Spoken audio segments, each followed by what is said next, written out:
അസ്സലാമു അലൈക്കും വറഹമത്തുള്ള. സഹോദരന്മാരെ, സുഹൃത്തുക്കളെ, ഇന്ന് നമ്മൾ സംസാരിക്കാൻ ഉദ്ദേശിക്കുന്നത് how psychological problems and personality problems R developing. എങ്ങനെയാണ് മാനസികമായ പ്രശ്നങ്ങളും വ്യക്തിത്വപരമായ പ്രശ്നങ്ങളും എല്ലാം വളർന്നു വരുന്നത്, ഡെവലപ്പ് ചെയ്തു വരുന്നത് എന്നതാണ് നമ്മൾ ഇന്ന് സംസാരിക്കാൻ ഉദ്ദേശിക്കുന്നത്. ഈ വിഷയത്തെക്കുറിച്ച് നമ്മൾ നോക്കുന്ന സമയത്ത് ചെറുപ്പം മുതൽ തന്നെ ഇതിൻ്റെ അടയാളങ്ങളെല്ലാം ഉണ്ടാവാം. അതായത് ഇതിൻ്റെ സ്റ്റാർട്ടിംഗ് സ്റ്റേജസ്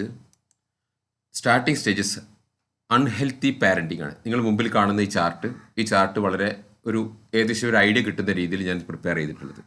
അൺഹെൽത്തി പാരൻറ്റിംഗ്, മാതാപിതാക്കൾ കുട്ടികളെ വളർത്തുന്നതിൻ്റെ മാതാപിതാക്കളോട് അടുത്ത ബന്ധുക്കളും കുട്ടികൾ ആരുടെ കൂടെയാണ് വളരുന്നത്, അവർ വളർത്തുന്നതിൻ്റെ പ്രശ്നങ്ങളാണ് സ്റ്റാർട്ടിംഗ് സ്റ്റേജസിൽ ഉണ്ടാകുന്നത്. ആ വളർത്തുന്നതിൽ ഒരു അൺഹെൽത്തി പാരൻറ്റിംഗ് ആവുന്നതോട് കൂടിയിട്ട് ആളുകൾക്ക് സെൻസ് ഓഫ് സെക്യൂരിറ്റി നഷ്ടപ്പെടുന്നു. സുരക്ഷിതത്വ ബോധം കുട്ടികളിൽ നഷ്ടപ്പെടുന്നു. ഈ സുരക്ഷിതത്വ ബോധം, അതുപോലെ ആത്മവിശ്വാസം, മാതാപിതാക്കളിൽ ഉണ്ടാകുന്ന അല്ലെങ്കിൽ ബന്ധുക്കളിൽ ഉണ്ടാകുന്ന അവർക്കുണ്ടാകുന്ന കോൺഫിഡൻസ്, വിശ്വാസം നഷ്ടപ്പെടുന്നു. മിസ്ട്രസ്റ്റ് ഡെവലപ്പ് ചെയ്യുന്നു. അങ്ങനെ സെൻസ് ഓഫ് ഇൻസെക്യൂരിറ്റി ഡെവലപ്പ് ചെയ്യുന്നു. അതോടൊപ്പം അവർക്ക് ലാക്ക് ഓഫ് ഫ്രീഡം, സ്വാതന്ത്ര്യത്തിൻ്റെ കുറവ്. ഈ കുട്ടികൾക്ക് അവരുടേതായിട്ടുള്ള ഒരു ലൈഫിലേക്ക് അവർ വരുന്നതോട് കൂടിയിട്ട് മാതാപിതാക്കളും ബന്ധുക്കളും ആ കുട്ടികളെ ഓവർ കൺട്രോൾ ചെയ്യുന്നത് വഴി, അല്ലെങ്കിൽ വേണ്ടുന്ന രീതിയിൽ കൺട്രോൾ ചെയ്യാതെ, ചിലത് അഴിച്ചുവിടും, ചിലത് ഓവർ കൺട്രോൾ ചെയ്തും, കുട്ടികൾക്ക് ഒരു സ്റ്റാൻഡ് അലോൺ പേഴ്സണാലിറ്റി ഡെവലപ്പ് ചെയ്യുന്ന രീതിയിലുള്ള ഒരു ഒരു വ്യക്തമായ സ്റ്റാൻഡ് അലോൺ പേഴ്സണാലിറ്റി ഡെവലപ്പ് ചെയ്യാനുള്ള സൗകര്യങ്ങളില്ലാതെ ഒന്നുകിൽ അഴിച്ചുവിടും, അതല്ലെങ്കിൽ ഓവർ കൺട്രോൾ ചെയ്യും. അങ്ങനെ വരുന്ന സമയത്ത് ലാക്ക് ഓഫ് ഫ്രീഡം, അവർക്ക് സ്വാതന്ത്ര്യമില്ലാതെ വരുന്നു. അത് കുട്ടികളിൽ ഒരു അണീസിനെസ് ആൻഡ് വെറീസ്, ഒരു സന്തോഷമില്ലാത്തൊരവസ്ഥ ഡെവലപ്പ് ചെയ്യുന്നു. ഇങ്ങനെ അൺഹാപ്പിനെസ്, അതായത് അണീസിനെസ് ഉണ്ടായിക്കഴിഞ്ഞാൽ അവിടെ പീസ് ഓഫ് മൈൻഡ് ഉണ്ടാവില്ല, മനസ്സമാധാനം ഉണ്ടാവില്ല. അതോടുകൂടി അൺഹാപ്പിനെസ് തുടങ്ങി. ഹാപ്പിനെസ് പിന്നെ അവർക്ക് കിട്ടൂല. അവർക്ക് ഹാപ്പിനെസ് ഇല്ലാത്തത് കൊണ്ട്, അല്ലെങ്കിൽ ഹാപ്പിനെസ് എൻജോയ് ചെയ്യാൻ കഴിയാത്തത് കൊണ്ട്, കാരണം മനസ്സമാധാനമില്ല, ഒരു വെറീസാണ്, കൂടെ ഒരു വെറീസാണ്, അണീസിനെസ് ആണ്. അതോടുകൂടി അവർക്ക് പാരൻസിൻ്റെ ഹാപ്പിനെസ് മനസ്സിലാക്കാൻ കഴിയില്ല, അവർക്ക് മറ്റൊരാളുടെ ഹാപ്പിനെസ് എൻജോയ് ചെയ്യാൻ പറ്റില്ല, അവരുടെ ഹാപ്പിനെസ് മറ്റൊരാൾക്കും എൻജോയ് ചെയ്യാൻ കഴിയില്ല. അവർക്ക് ഹാപ്പിനെസ് ഇല്ലാത്തൊരവസ്ഥ വരുന്നു. ഇത് അവർക്ക് ക്രമേണ സാഡ് ആൻഡ് ഗ്രീഫ്, ഒരു ദുഃഖത്തിലും വിഷമത്തിലും തുടങ്ങുന്നു. ഇങ്ങനെയാണ് ഒരു പാസീവ് പേഴ്സണാലിറ്റി ഡെവലപ്പ് ചെയ്ത് വരുന്നത്. പാസീവ് പേഴ്സണാലിറ്റിയുടെ സ്റ്റാർട്ടിംഗ് സ്റ്റേജാണ് ഇതെല്ലാം. അങ്ങനെ സാഡ് ആൻഡ് ഗ്രീഫ്, ദുഃഖം, വിഷമങ്ങളും ഡെവലപ്പ് ചെയ്ത് വരുന്നു. അതിൽ നിന്ന് പിന്നെ ഉള്ളിലൊരു ഹേറ്റഡ്, ഒരു വെറുപ്പായി മാറും. അവർക്കുണ്ടാകുന്ന അനിഷ്ടങ്ങളെല്ലാം ഒരു വെറുപ്പായി മാറി, ഈ വെറുപ്പായിട്ട് പിന്നെ ടാൻട്രം, വാശിയായി മാറുന്നത്. ഈ വാശിയും എല്ലാം കൂടെ വരുന്ന സമയത്ത് പിന്നെ അവർ ആംഗ്രിനെസ് ആൻഡ് റേജ്, അവരുടെ ദേഷ്യം പ്രകടിപ്പിക്കാൻ തുടങ്ങും. അങ്ങനെ ആംഗ്രിനെസ് ആൻഡ് റേജ് ഇവിടുന്ന് അങ്ങോട്ട് മേലോട്ട് പിന്നെ സൈക്കോളജിക്കൽ പ്രോബ്ലംസ് ആയിട്ട്, അല്ലെങ്കിൽ സൈക്കാട്രി പ്രോബ്ലംസ് ആയിട്ട് റിപ്പോർട്ട് ചെയ്യപ്പെടും. അത് മറ്റുള്ള ആളുകൾ, ബന്ധുക്കളോ മാതാപിതാക്കളോ ഒക്കെ ശ്രദ്ധിക്കുന്ന നിലവാരത്തിലെത്തും. That means border line personality ഡിസോർഡറിലെത്തും. അവിടെ ആംഗ്രിനെസ് ആൻഡ് റേജ് തൊട്ട് മേലോട്ട് പോകും. അതോട് കൂടിയിട്ട് എന്താവും, പിന്നെ സംശയങ്ങളുടെ ഒരു കലവറയായിരിക്കും, സംശയങ്ങളുടെ ഒരു ശൃംഖലയായിരിക്കും, ഡൗട്ട്സ് ആൻഡ് ഡിലൂഷൻസ്.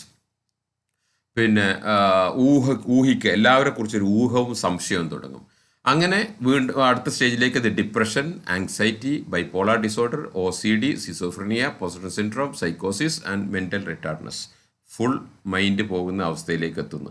ഇങ്ങനെ പല രീതിയിലേക്ക്. അപ്പം ആംഗ്രിനെസ് ആൻഡ് റേജ് വന്നു കഴിഞ്ഞാൽ പിന്നെ അതിനപ്പുറത്തേക്ക് പിന്നെ അറിയപ്പെടുന്ന സൈക്കാട്രിക് ഡിസീസുകളായി മാറുന്നു. സൈക്കാട്രി ലോകത്ത് അറിയപ്പെടുന്ന സൈക്കോളജിസ്റ്റുകളും സൈക്കാട്രിസ്റ്റും ഡെവലപ്പ് ചെയ്ത് ഡിഫൈൻ ചെയ്ത് വരുന്ന രോഗങ്ങളായി മാറുന്നു. പക്ഷെ അതിന് മുമ്പ് ഉണ്ടാവുന്നത് ഞാൻ പറഞ്ഞതുപോലെ അൺഹെൽത്തി പാരൻറ്റിങ് വഴി സെൻസ് ഓഫ് സെക്യൂരിറ്റി, സുരക്ഷിതത്വ ബോധം നഷ്ടപ്പെടുകയും സ്വാതന്ത്ര്യം നഷ്ടപ്പെടുകയും ഒരു സന്തോഷമില്ലാത്ത, എപ്പോഴും അണീസിനെസ്സും വെറീസും പീസ് ഓഫ് മൈൻഡ് ഇല്ലാത്തൊരവസ്ഥയിലേക്ക് എത്തി അൺഹാപ്പിനെസ് ആയി വന്ന്, പിന്നെ സാഡ് ആൻഡ് ഗ്രീഫായി വന്ന്, ദുഃഖവും വിഷമമായി വന്ന്, പിന്നെ വെറുപ്പ് വന്ന്, അതുപോലെ വാശി വന്ന്, ഈ അവസ്ഥയിലൊന്നും എന്ത് ചെയ്യില്ല, ഒരു രോഗമായിട്ട് ആരും കാണുകയോ അതിന് വേണ്ടുന്ന നടപടിക്രമങ്ങൾ സ്വീകരിക്കുകയോ ചെയ്യില്ല.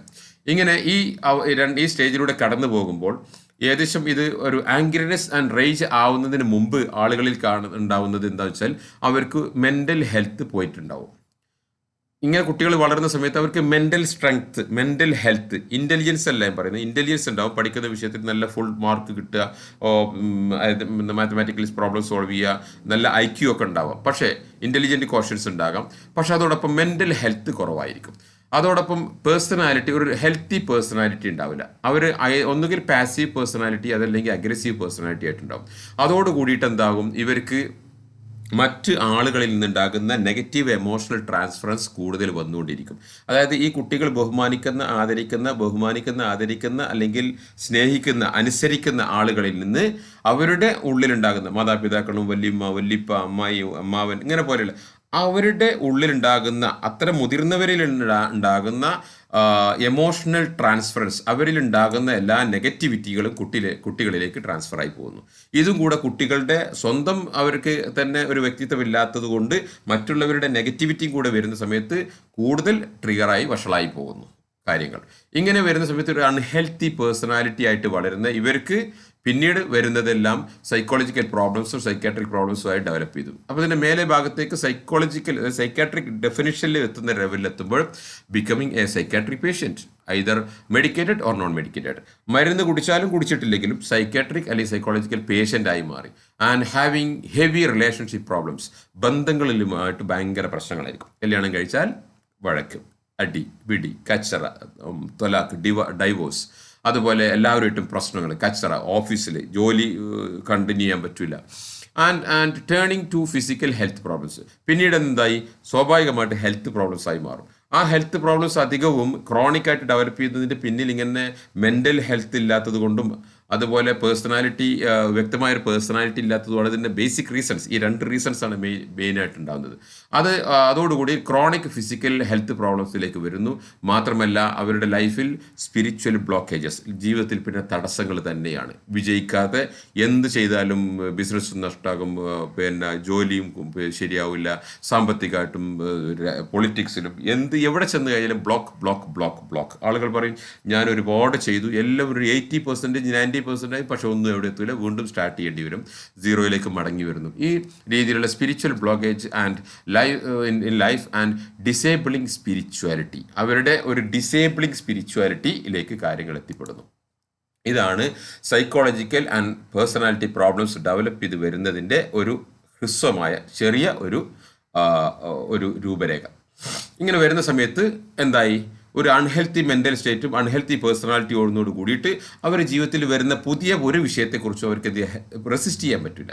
അങ്ങനെ വരുന്ന പാനിക് ഷോക്കുകളോ എന്തെങ്കിലും ഒരു മുസീബത്ത്, എന്തെങ്കിലും ഒരു ആക്സിഡൻറ്റോ അല്ലെങ്കിൽ ഒരു അപ്രതീക്ഷിതമായ ജീവിതത്തിൽ നടക്കുന്ന ഒരു സംഭവം, ഒരു പാനിക് ഷോക്കുകൾ അല്ലെങ്കിൽ ട്രോമ അവർക്ക് കൊണ്ട് എന്ത് ചെയ്യാൻ പറ്റില്ല, അവരെ കൊണ്ട് റെസിലിയൻസിന് പറ്റില്ല, അതിജീവിക്കുവാനോ അതിൽ നിന്ന് രക്ഷപ്പെട്ടു വരാനോ അതിൻ്റെ ഷോക്ക് കുറഞ്ഞ രീതിയിൽ അതിനെ ഹാൻഡിൽ ചെയ്യാനോ മാനേജ് ചെയ്യാനോ കഴിയാത്ത അവസ്ഥയായിരിക്കും.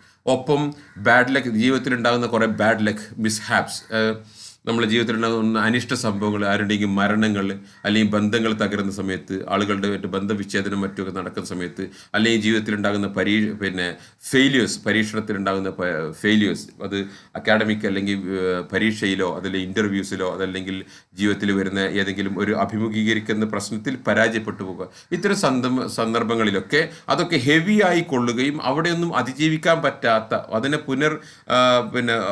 മുന്നോട്ട് നീക്കാൻ പറ്റാത്ത രീതിയിൽ തളർന്നു പോകുന്നൊരവസ്ഥ ഉണ്ടാവും. Then the unhealthy relationship and boundary violation from the relatives. അതോടൊപ്പം എന്തായി, ഇവർക്ക് അൺഹെൽത്തി റിലേഷൻഷിപ്പ്, ആളുകളുമായിട്ടുണ്ടാകുന്ന റിലേഷൻഷിപ്പ് ഹെൽത്തി ആയി കൊണ്ടുനടക്കാൻ കഴിയില്ല. അൺഹെൽത്തി ആയിട്ടുള്ള അല്ലെങ്കിൽ നെഗറ്റീവ് പേഴ്സണാലിറ്റികൾ, നെഗറ്റീവായിട്ടുള്ള ബന്ധുക്കളും മറ്റുണ്ടാകുന്ന അവരുമായിട്ട്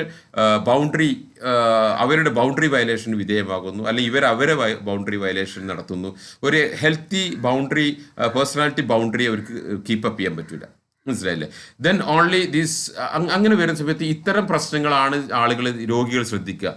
അന്ന് അവനൊരു പരീക്ഷയിൽ ഫെയിലായി, അതിനുശേഷം അസുഖം ഉണ്ടായത്, അവനൊരു മാരേജ് ബ്രേക്കായി, അതിനുശേഷമാണ് പ്രശ്നം ഉണ്ടായത്, അവിടെ ഒരു ലവ് അഫെയർ ഉണ്ടായിരുന്നു, അത് ബ്രേക്കായി പോകും, അതിനുശേഷമാണ് അവൾക്ക് കംപ്ലൈൻറ്റ് തുടങ്ങിയത്, അതല്ലെങ്കിൽ ഒരു എക്സാമിൽ ഒരു എക്സാം ഫോബിയ ഉണ്ടായി, അല്ലെങ്കിൽ എക്സാമുമായിട്ട് ബന്ധപ്പെട്ട് കുറച്ച് സ്ട്രെസ്സ് വന്നപ്പോഴാണ് പ്രശ്നം തുടങ്ങിയത്. ഇങ്ങനെ ഈ തുടങ്ങിയത് എന്നും പറഞ്ഞുകൊണ്ട് രോഗിയുടെ ആളുകളും ഇതിങ്ങനെ തെറ്റിദ്ധരിച്ചുകൊണ്ടിരിക്കും.